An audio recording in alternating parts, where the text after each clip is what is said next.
A penguin once walked away and marched toward the mountains, cold, isolated. Some people called it strange, a mistake. But a few noticed something else, a feeling of connection. People didn't care about the little penguin's life, but they seek for the motive behind such move, as sometimes our motive means more than just life or death. Friedrich Nietzsche once wrote, "He who cannot live in solitude will not know how to live in society." Nietzsche did not romanticize loneliness. He warned us. He believed that most people do not fear being alone.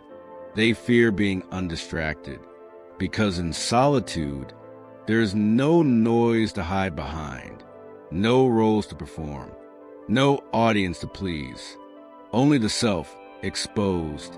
Now, one question arises: why do we actually withdraw? And for this, Arthur Schopenhauer observed something unsettling. We can be ourselves only so long as we are alone. To him, society was not evil, but exhausting. Every relationship demands negotiation. Every interaction requires adjustment.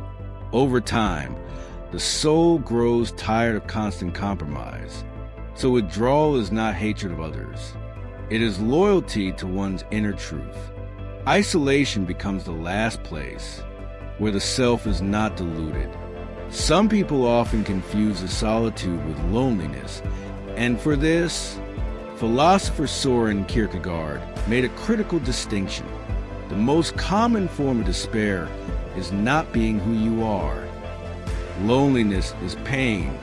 Isolation is a choice. When a person leaves everything behind, it is often because staying required them to live as someone they are not. And despair, Kierkegaard said, is born not from solitude, but from self-betrayal.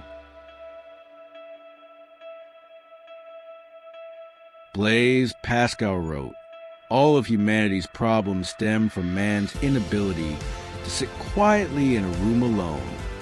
Pascal believed we distract ourselves to avoid confronting our own emptiness. But when distraction collapses, when work, relationships, goals no longer anesthetize, the mind seeks distance, not pleasure, not answers. Distance, like the penguin walking toward the mountains.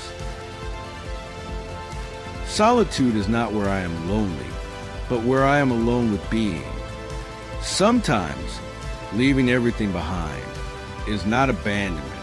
It is alignment, a return to something essential that was lost in the noise of togetherness. And maybe the penguin did not leave its group because it was broken.